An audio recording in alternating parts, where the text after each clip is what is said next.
এই যে যাদেরকে দেখতেছেন না, এরা কেউ বাংলাদেশের কোনো শহরে ফুটপাতে শুয়ে আছেন না। তারা সবাই সৌদি আরবের রিয়াদের ভাতা মার্কেট এলাকায় শুয়ে আছে।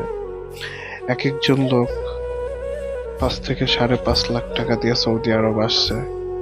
আসার পরে আজকে রাস্তায় শুয়ে আছে।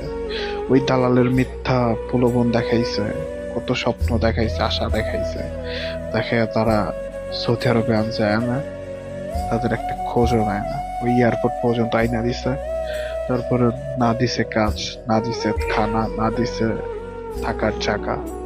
তারা আজকে রাস্তায় শুয়ে আছে, তাদের দেখার মতো কেউ নাই। এটাই, কেউ দালালের মিথ্যা প্রলোভনে পড়ে কেউ সৌদি আরবে আসবেন না, কারণ সৌদি আরবের অবস্থা এতটাও ভালো না। ওই যে মিথ্যা প্রলোভন দেখে আনে, আনার পরে খোঁজও নেয় না। আপনি খাইতেছেন না কোথায় থাকতেছেন কেউ খোঁজ নিবে না।